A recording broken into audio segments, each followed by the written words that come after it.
This YouTube channel does not promote any violent, harmful, or illegal activities. All content provided by this channel is meant for an educational purpose only. নমস্কার, সুপ্রভাত। আমি আপনাদের প্রবীর বিশ্বাস। দেখতে শুরু করেছেন বিশ্বজোড়া বাঙালির আওয়াজ এনকে ডিজিটালের প্রভাতী সম্প্রচার থার্ড আই। দেখুন, আমাদের 56 ইঞ্চির বিশ্বগুরু, স্বঘোষিত বিশ্বগুরু আজ বড্ড একা হয়ে পড়েছেন। আজকে ভারতের প্রতিবেশী দেশগুলোর সাথে ভারতের সম্পর্ক ভালো নেই। শুধু সম্পর্ক ভালো নেই না, সম্পর্কটা তিক্ততার জায়গায় পৌঁছে গিয়েছে। এবং সুদূর যে ইউরোপিয়ান রাষ্ট্র বলুন বা অন্যান্য দেশগুলো বলুন, দক্ষিণ আফ্রিকার রাষ্ট্রগুলো বলুন, কারোর সাথেই আমাদের সম্পর্ক আর আগের মতো নেই। ফ্রান্সকেও কেমন যেন অচেনা লাগছে। অচেনা লাগছে রাশিয়াকে, অচেনা লাগছে আমাদের ইসরায়েলকে, অচেনা লাগছে কিন্তু অনেক দেশকে। আজ একটা একটা দেশ ধরে ধরে আমরা আলোচনা করব যে ভারতের সাথে সম্পর্কটা তাদের কেন বিগড়ে গেল, ভারতের বৈদেশিক নীতিতে কোথায় ভুল, কোথায় ত্রুটি, সেটা সংশোধনের জায়গা কি আছে, আদৌ সংশোধিত হবে কিনা, সবটাই আলোচনা করব আজকের থার্ড আই অনুষ্ঠানে।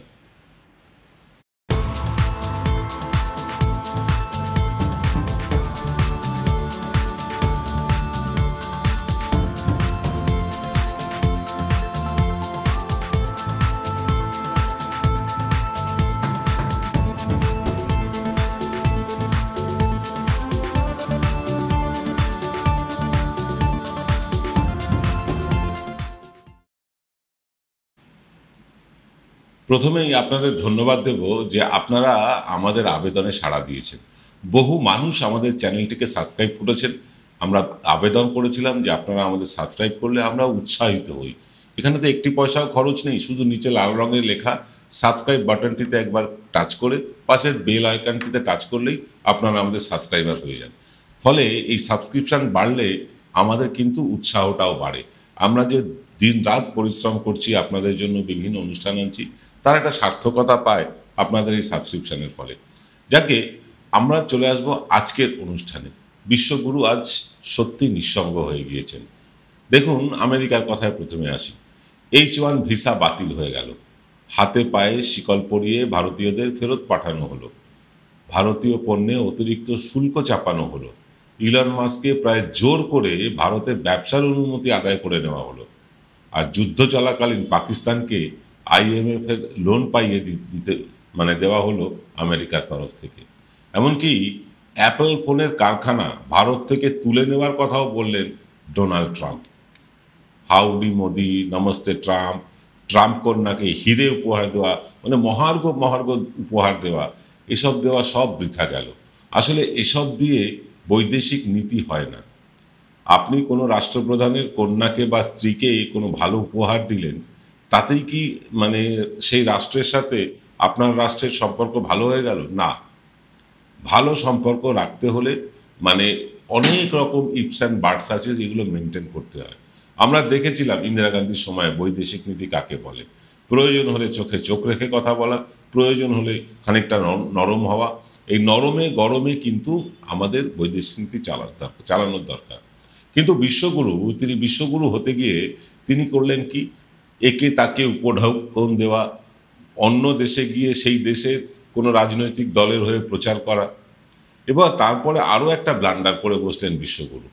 আমেরিকায় আগেরবার ট্রাম্প যখন রাষ্ট্রপতি হলেন, এবারের আগের বার, সেবার গিয়ে তিনি বলে আসলেন আপকি বার ট্রাম্প সরকার। ভারতীয়রা উপচে ভোট দিল ট্রাম্পকে। তারপরের বার বিভিন্ন ওপিনিয়ন পোল থেকে খবর পাওয়া যাচ্ছিল ট্রাম্প আর জিতবেন না। নরেন্দ্র মোদী আমেরিকায় গেলেন বটে, ট্রাম্পের সাথে দেখা পর্যন্ত করলেন না এবং ফোনটাও করলেন না। খুব স্বাভাবিকভাবে ট্রাম্পের গুসা হওয়ারই কথা। ট্রাম্প এবার তার বদলা নেওয়া শুরু করলেন, একের পর এক বদলা। প্রথমে H1 ভিসা বাতিল করলেন, তারপরে হাতে পায়ে শিকল পরিয়ে পণ্যবাহী বিমানে করে ভারতীয়দেরকে ফেরত পাঠানো শুরু করলেন। তাতেও তিনি ক্ষান্ত হলেন না। তিনি আমাদের দেশ থেকে যে পণ্যগুলো আমেরিকায় আমরা এক্সপোর্ট করি তার উপর চড়া হারে শুল্ক বসালেন। আর তারপরে অ্যাপলকে বললেন যে কারখানাটা ভারত থেকে তুলে নাও। অ্যাপেল ফোন ভারতে তৈরি করতে হবে না, আমরাই তৈরি করব। আর শেষমেশ যুদ্ধ চলাকালীন পাকিস্তান যাতে বিরাট অঙ্কের একখানা লোন পায় তার জন্য তারা উদ্যোগ নিলেন। এটা কি ভারত প্রেম? এটাকে কি ভারতকে ভালোবাসা বলে? এই যে ট্রাম্প কন্যাকে দামি হিরে উপহার দেওয়ার এটাই কি বিনিময়? আসলে আমাদের বৈদেশিক নীতিটা একদম তেল মারার নীতিতে পরিণত হয়েছে। কাউকে তেল মারবো আর কাউকে চোখ রাঙাবো। এবার আসি ফ্রান্সের কথায়। ফ্রান্স থেকে আমরা রাফায়েল কিনেছি কোটি কোটি টাকা খরচ করে। তখন সেই রাফায়েল মেনটেনেন্সের জন্য অনিল আম্বানিকে দায়িত্ব পাইয়ে দিতে আমরা এতটাই উৎসাহিত ছিলাম, এতটাই আগ্রহী ছিলাম যে কেনার যে এগ্রিমেন্ট, সেই এগ্রিমেন্টে প্রয়োজন মতন সোর্স কোড দিতে হবে তা উল্লেখই করিনি।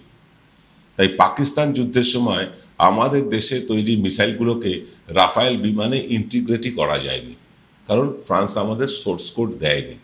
ফ্রান্স যুদ্ধ চলাকালীন যদি সোর্স কোড আমাদের দিত তাহলে পাকিস্তানের উপরে আমরা আরও বিধ্বংসী আক্রমণ চালাতে পারতাম। এমনিতেই পাকিস্তানের অবস্থা খুব খারাপ ছিল, তাদের অর্থনৈতিক অবস্থা খারাপ, সে দেশের সামরিক সরকার চলে মোটামুটি, একখানা নির্বাচিত প্রধানমন্ত্রী আছে ঠিকই, কিন্তু তিনি ছোটো জগন্নাথ, তার কথায় কিচ্ছু হয় না, সেনাবাহিনীর কথাই হয়। সেই সেনা ঘাঁটিগুলোতে আমরা আঘাত এনেছি তাদের যেখানে বিমানবন্দর সেগুলোতে, আমরা আঘাত এনেছি উগ্রপন্থী ঘাঁটিগুলোতে। আর পাকিস্তান সরকার 14 কোটি টাকা উগ্রপন্থীদেরকে অনুদান দিয়ে দিল। তারপরেও ভারত চুপ থাকবে এবং অন্যান্য দেশগুলো ভারতের পক্ষও নিল না। এই ব্যাপারে অন্য দেশগুলো তো এগিয়ে আসা উচিত ছিল, যারা ভারতের বন্ধু দেশ, যে মাসুদ আজহারকে কোনোভাবেই কোনো টাকা দেওয়া যাবে না, সে একটা ইন্টারন্যাশনাল উগ্রপন্থী। এই হচ্ছে অবস্থা। ইরানের কথায় আসি। ইরান বরাবরই ভারতের সাথে একটা নরমে গরমে সম্পর্ক। ভারতের থেকে ইরানের যা চাহিদা তার 75% চাল কিন্তু ইরান। চায়ের কিন্তু একটা বড় ক্রেতা ছিল ইরান। ভারত থেকে চা আর চাল ইরান যে পরিমাণ কিনতো সেটা অনেক। ইরান ভারতীয় দ্রব্য বয়কট করা শুরু করে দিয়েছে। তারা চা নিতে শুরু করেছে শ্রীলঙ্কা থেকে। ইরান কাশ্মীরকে ভারতের অবিচ্ছেদ্য অঙ্গ বলে মনেই করেনি কোনোদিন। ইরান ভারতে তেল বিক্রি করত, এটা আপনারাও জানেন। ইউক্রেন রাশিয়া যুদ্ধের সময় ভারত রাশিয়া থেকে সস্তায় তেল এনে পশ্চিমের দেশগুলোকে বিক্রি করায় ইরানি তেলের চাহিদা কমে যায়। ভারত রাশিয়া থেকে সস্তায় তেল কিনলো, সেই তেল বিদেশের বাজারে বিক্রি করলো, আর দেশের মানুষ সেই বাড়তি দামেই তেল কিনলো। অর্থাৎ সস্তায় তেল কিনে সরকার রীতিমতো ব্যবসা করলো। ইরান কিন্তু তখন থেকেই ভারতের ওপর খাপ্পা, এটা বাস্তব সত্য। তাদের ব্যবসায় ঘাটা পড়েছে। যদিও ইরান 65-এর যুদ্ধ বলুন, 71-এর যুদ্ধ বলুন, বা এই সাম্প্রতিক 2025-এর যুদ্ধ বলুন, ইরানের সমর্থন কিন্তু সবসময় পাকিস্তানের পক্ষ ছিল।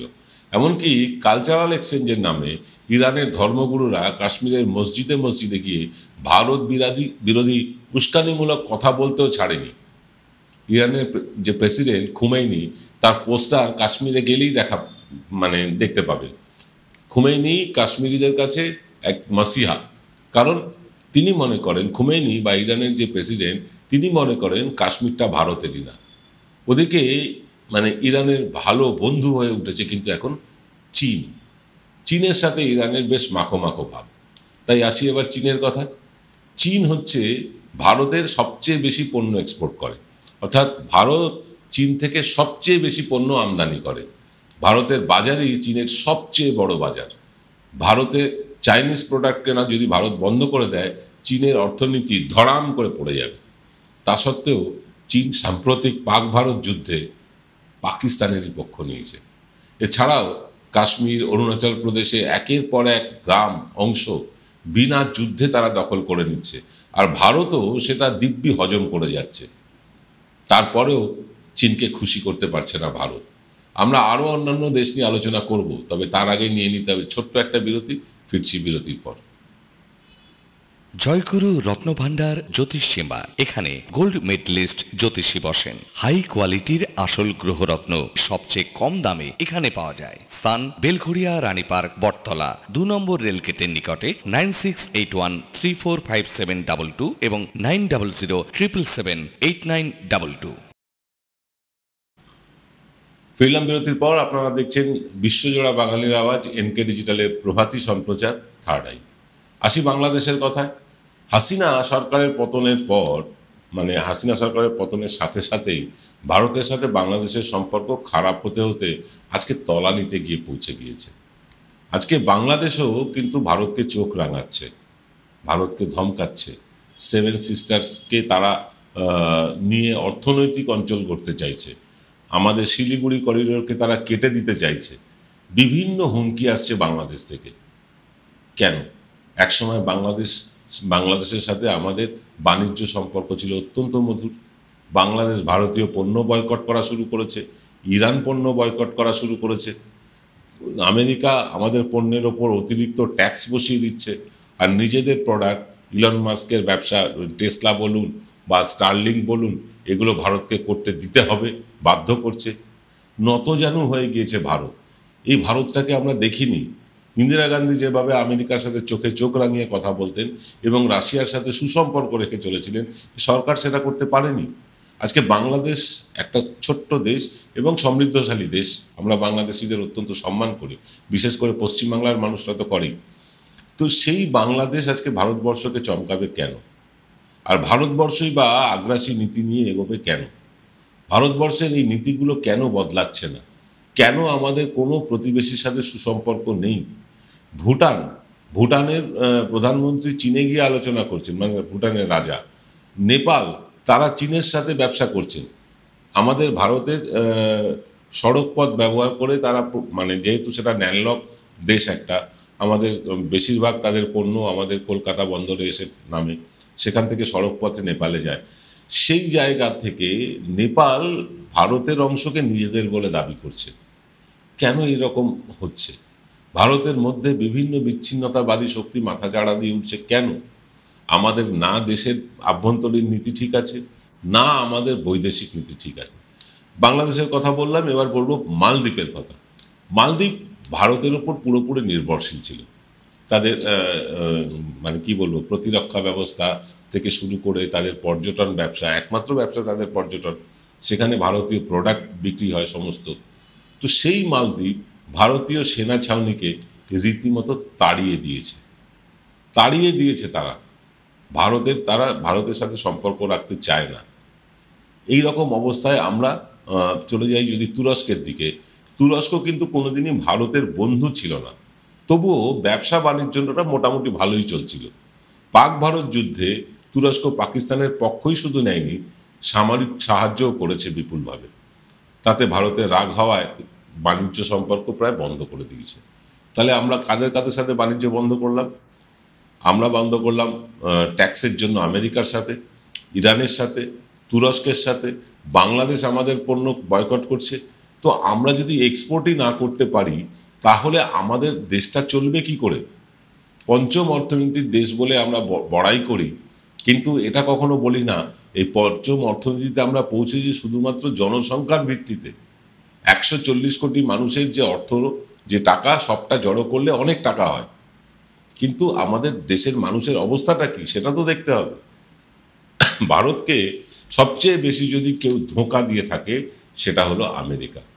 ডোনাল্ড ট্রাম্পের হয়ে আমেরিকায় ভোটের প্রচার করতে যাওয়া নরেন্দ্র মোদী কল্পনাও করতে পারেনি আসলে আমেরিকা ভারতকে একটা পোষা টমি ছাড়া আর কিচ্ছু ভাবে না। ইন্দো পাক যুদ্ধবিরতির ঘোষণা পর্যন্ত আমেরিকাই প্রথম করে দেয়। ভারত এবং পাকিস্তান নতজানু হয়ে তা মেনেও নেয়। পাকিস্তানে মেনে নেওয়ার ব্যাপারটা, মানে অনেকগুলো কারণ আছে পাকিস্তানে মেনে নিয়েছে। প্রথম কারণ, অর্থনৈতিকভাবে পাকিস্তান এতটাই দুরবস্থার মধ্যে আছে যে 15 দিন যুদ্ধ চালিয়ে যাওয়াও পাকিস্তানের কাছে অসম্ভব। দ্বিতীয় কারণটা হলো, ভারতীয় আক্রমণের ফলে পাকিস্তানের পারমাণবিক অস্ত্র ভাণ্ডারের ব্যাপক ক্ষয়ক্ষতি হয়েছে। যদিও ভারত বা পাকিস্তান কেউ এই ব্যাপারটা মুখে স্বীকার করছে না, কিন্তু পাকিস্তানে যে রেডিয়েশন ছড়িয়ে পড়েছে, 1 লক্ষ মানুষ আক্রান্ত হয়েছে, তাতে ভারতকেই দায়ী করা হচ্ছে পরোক্ষভাবে। কিন্তু ভারতের নতজানু হওয়ার কারণ কি? ভারত কেন হাঁটু গেড়ে বসে পড়লো ট্রাম্পের সামনে? সে কি শুধু আমেরিকার আদালত থেকে আদানিকে মুক্ত করার জন্য, নাকি কারণ আরো গভীরে আছে? দুবাইতে গিয়ে মুকেশ আম্বানি ডোনাল্ড ট্রাম্পের সাথে দেখা করা কি শুধুই কাকতালীয়? বহু প্রশ্ন আছে আমাদের, বহু প্রশ্ন আছে জনগণের। ইসরায়েলের সাথে প্রেম পীড়িতের কারণে ইসলামিক দেশগুলো মোটেও ভারতকে সুনজরে দেখছে না। আর রাশিয়াও আগের মতো খোলাখুলিভাবে ভারতের পাশে দাঁড়াচ্ছে না। সুদূর আফ্রিকার দেশগুলো তাতে গুজরাটি ব্যবসায়ীদের বিরুদ্ধে সেখানকার মানুষ ইতিমধ্যে সরব হতে শুরু করেছে। হ্যাঁ, গুজরাটি ব্যবসায়ীদের বিরুদ্ধে। আর কানাডা ভারতের আজ বন্ধু দেশ নয়। তাহলে ইসরায়েল ছাড়া ভারতের বন্ধু রইল কে? প্রায় কেউ না। ভারতের ভ্রান্ত বিদেশ নীতি, নরেন্দ্র মোদীর বিশ্বগুরু হয়ে ওঠার বাসনায় ভারতকে ক্রমশ নিঃসঙ্গ করে তুলেছে। গণতান্ত্রিক দেশগুলো ভারতের মুসলমানদের ওপর বেড়ে চলা অত্যাচার, সংবাদ মাধ্যমকে ক্যাপচার করে নেওয়া, আর ক্যাপচার করতে না পারলে সেগুলোকে বন্ধ করে দেওয়া, বিরোধী দলগুলোর ওপর দমন পীড়ন নীতি চালানো বিভিন্ন এজেন্সি দিয়ে, রাহুল গান্ধী, মহুয়া মৈত্রের মতো সাংসদদের সংসদ পদ কেড়ে নেওয়া ইত্যাদি ইত্যাদি মোটেও ভালো চোখে দেখছে না বিশ্বের গণতান্ত্রিক দেশগুলো। একটি বা দুটি কোম্পানির কাছে গোটা দেশকে বিক্রি করে দেওয়াটাও ভারতের পক্ষে কিন্তু মোটেও ভালো বিজ্ঞাপন নয়। আফগানিস্তান এবং পাকিস্তানের পাখতুন আর বালুচিস্তানের অদৃশ্য উপস্থিতি, মানে আফগানিস্তানে পাকিস্তানের পাখতুন এলাকায় এবং বালুচিস্তানে ভারতের একটা অদৃশ্য উপস্থিতি আছে। সেই উপস্থিতির কথাও কিন্তু আন্তর্জাতিক মহলে এবার উঠতে শুরু করেছে। সব মিলিয়ে ভারত ক্রমশই নিজেকেই নিজে একা করে ফেলেছে তার ভ্রান্ত বৈদেশিক নীতির জন্য। যদিও ভারতীয় মিডিয়া এই নিয়ে উচ্চবাচ্য করবে না, করেওনি তারা এখনো হিন্দু মুসলমান করে দেশটাকে আড়াআড়িভাবে ভেঙে দিতে চাইছে। আর লাগাতার নিয়ম করে নরেন্দ্র মোদীর পদলেহন করে চলেছে। যে দেশের মিডিয়ার অ্যাঙ্কারেরা বিরোধী পক্ষের লোকজনকে কথাই বলতে দেয় না, অথবা তাদের কণ্ঠস্বরকে মিউট করে দেয়, বন্ধ করে দেয়, সে দেশে আদৌ কি কোনো ডেমোক্রেসি আছে বলে মনে হয়? আদালত যে দেশে স্বাধীনভাবে কাজ করতে পারে না, সে দেশের মানুষ কি আদৌ কোনো সুবিচার পেতে পারে বলে আপনার মনে হয়? যে দেশে কোনো শিল্প হয় না, যে দেশের বেকার যুবক যুবতীদের ভবিষ্যৎ অন্ধকার, সে কথা কি বলবার অপেক্ষা রাখে?